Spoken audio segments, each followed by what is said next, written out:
Hey everyone, Tariq here, and today we're going to react to this video that shared some concerning statistics about the state of retirement in the United States today.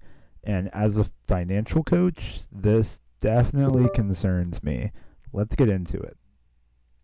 A lot of people ask me, how do they know if they're on track to be ready for retirement? If you want to maintain your living standards that you have now or you'll have throughout your life, in the American system, by the time you're 30, you should have about 1 times your current salary. By the time you're 40, you should have about 2.5 or 3 times your salary. In your 60s, you should have 8 to 10 times. So I think this is great insight into just giving a number. I think the scary thing today is that a lot of Americans just don't know about how much they should have for retirement. They don't even know that they should be saving. In the past, pension plans were very popular, so saving for retirement was sort of like a forced thing for many people with their employers, but due to the job market today and the way everything has shifted, people aren't expected to stick with the same job for 30, 40 years like in the past.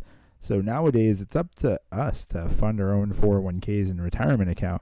And so many people are entering retirement age now who just aren't prepared. And it's scary because retirement funding isn't guaranteed. I think recent statistics say that at least by 2034, we could potentially run out of retirement funds for Social Security by the time newer people start reaching that retirement age. And so it's not even something that you can depend on. And lots of people themselves just aren't prepared for retirement. It's very scary. Your annual salary. What's your reaction to that? I don't know. You can see me laughing because who could save that much? I'm sorry. So I think she's right. When she says who can save that much, I think she's right. The thing that many Americans are missing is that you're not supposed to be saving for retirement per se. You're supposed to be investing, right? Making compound interest work for you over a long period of time is how you can make those numbers reachable. I think that's another thing that keeps people from retiring or aiming for retirement, is that they just don't think they could save that much. We're really, especially in your 20s, putting away $100, $200 a month into the stock market, into a stable index fund over decades of time could make you a millionaire. It's crazy. I think those numbers are very abstract. Okay. All right. So I have some work to do.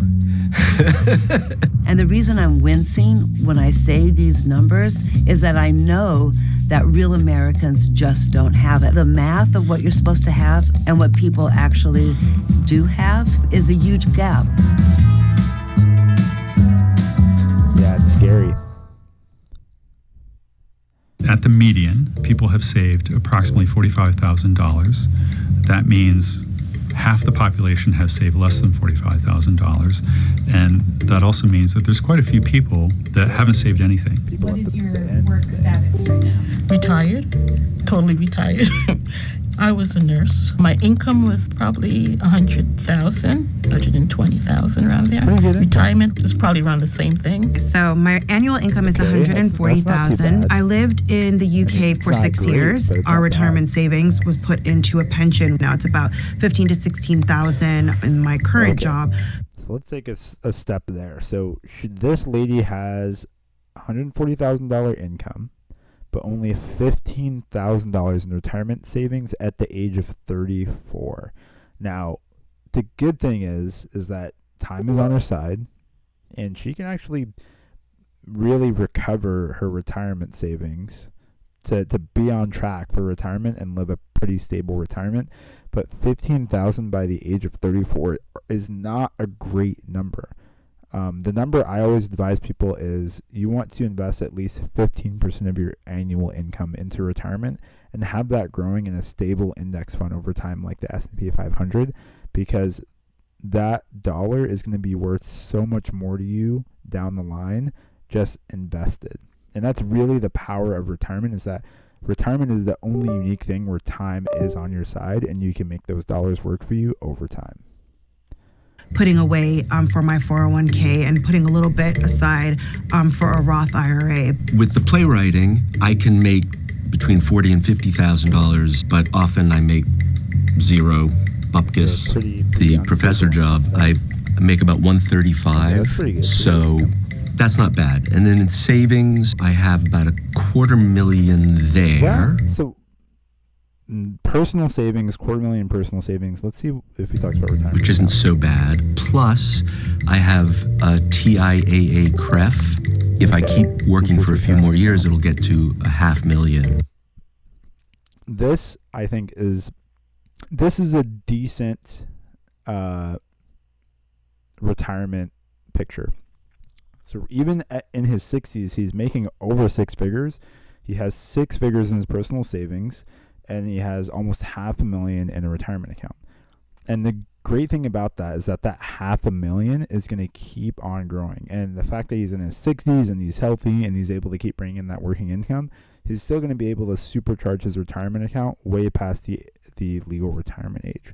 So this is a perfect picture of retirement success. I do think he could have gotten his retirement account to be a lot higher if he was investing more, but I'm also not going to be mad at the picture that he has here. He might have a home that's worth a couple $100,000. So I would guess he's probably a millionaire in some sense. And so I don't have all the numbers, but that's what I would guess if you look at the rest of his picture. So I think this is a perfect picture for retirement. So I'm close, actually, now that I think about it. I earn $105,000 a year. So right now I only have 2 plans as far as I know. I have the one for my first job, my 401k, and the one for my current job, which is a pension. Okay, 27. His income is great. Retirement account, I honestly am not mad at him because he's just getting into his peak working years. I guess he was still working on getting his career going. And so I think now, given that time's on his side, if he just invests 15% of his annual income, he's going to be a multi-millionaire by the time he retires. He's going to be ready.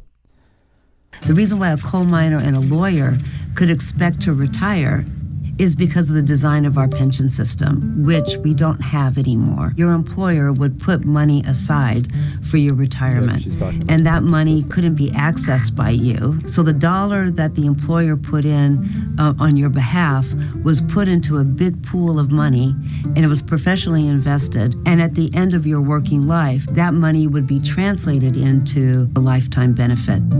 We had unions negotiating it, and then that all changed about 40 years ago. We changed the federal pension laws. So you had the traditional pension becoming less attractive to employers. At the same time, at the end of the 1970s, Congress passed a law that allowed people to effectively make a choice whether they wanted to receive some of their wages as wages or defer those wages into a savings program. We now call it a 401k.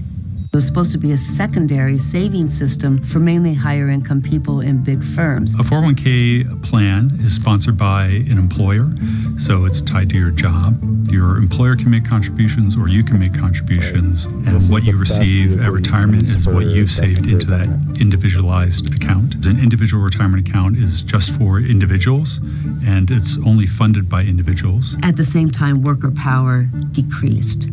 I'm talking to you in 2024, half of the people are covered by a retirement plan. But the vast majority, if they have a retirement plan, are covered by a 401k. The American system just breaks down on the 3 basic design elements. And the first one, the most important one, is that we don't have universal access. Half of workers don't have a way to save for retirement. And that. So it's kind of the same issue with healthcare, where your retirement fund is tied to your employer. So there isn't, you can still get a brokerage account and you can still get a traditional retirement account, but you can't take advantage of that tax advantage 401k or Roth 401k. Oh, and you can take advantage of the Roth IRA without a job, but being able to be employed and take advantage of that employer match you might have with your job is so key, and is another reason why lots of Americans are going to be missing out on retirement. That means they miss out on all that accumulated savings. Every other country who is our peer have automatic enrollment in a pension plan. Different ways, you're in a union or you're in a government plan, whatever. The detail that matters is that you're automatically enrolled and everybody who works gets access to it. This episode is presented by Metro. we're going to skip the ad. Video. Not all of us have training to be a professional investor, and it shows. How to set up a retirement account, how much money to put in it, when should you make those contributions, should you do it every week or once a year, and then where are you going to invest that money? And these are all great questions, of which if you need the answer to, sign up below for the free session with my coaching program. I take you through all of your foundational needs when it comes to personal finance. And if you're in debt, looking to buy a home, no matter where you are, looking to figure out retirement, no matter where you are, I can help you with that. Sign up now. There are literally thousands of investment choices within an individual retirement account if you open it at a mainstream financial institution. That's why the money is sitting in a savings account, because I don't know what percentage is supposed to be in the stock market or a Roth or any of that. Usually whenever I start a job, if there's a retirement option, there is someone who is a specialist who could give advice, but usually it would be either co-workers or doing my own little research to see what I think is best for me. The biggest thing that stops people from retiring is not saving. Actually, a majority of success in retirement is due not to picking the right stock, not to picking the right account, not to timing the market. It's simply doing it. Just saving consistently year over year. That's all you need. If you have no idea where to start, just start by saving consistently some percentage of your income. Get something going and put it into a stable long-term index fund. At the very least, get something going. But don't do that without talking to your employer and getting an official financial advisor, someone who's legally licensed to tell you how to invest. I'm just telling you that you should be educated on that concept, not giving you official financial advice. For me, I navigated my 20s in my finances pretty much in a vacuum, and I made some mistakes and, stumbled along the way. I think that's really the key difference, what other societies have learned versus the experience in the United States. Investments are chosen for you. The point is that if you don't want to educate yourself, and some people do, but if you don't, choices will be made for you to make it easy to save. The United States, unlike every other country that has their workers accumulate money for their retirement, we let people take money out. Big no-no. Do not ever, ever, ever unplug your investments from your retirement savings, from your 401k. Please do not neuter your financial future for a short-term financial decision. That money isn't for you now. It's for you when you retire. You're gonna reach that age anyway. Anyone who says investing in a 401k is not worth it, or investing for retirement is not worth it because you're gonna be too old, to that I say you're gonna reach that age anyway. So you'd rather have that money there. Do not take out a loan against your money. Do not take it out. Those investments need to stay there so they can grow over time. Having to dip into it all the time because I was paying 2 mortgages was very difficult because I feel like it wiped me out. Between the ages of 22 and 26, wasn't thinking about what was I going to need at 68 when I was just trying to pay my rent. Oftentimes, when I would leave one job, the little bit of money that I had in a 401k, that can be used to pay off a credit card debt or used to help me pay down a student loan. When you need money, you don't care that this might be earmarked for your retirement. If you have a crisis today, you need to take care of that crisis. And that's just a basic violation of design. Long-term savings should be attached to long-term accounts and to safe accounts.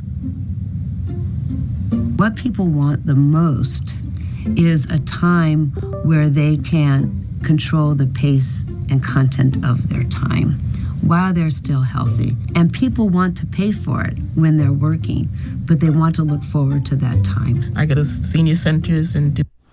So I'm going to end the video here. There's still about a couple minutes left, but I think that really got a lot of good details about the current state of retirement. And the biggest theme I saw here was that people just didn't know what to do. It's a lack of education.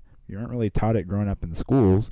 And that's the biggest killer for retirement today, is that people just don't take the first step to putting aside their income and investing it for it to grow.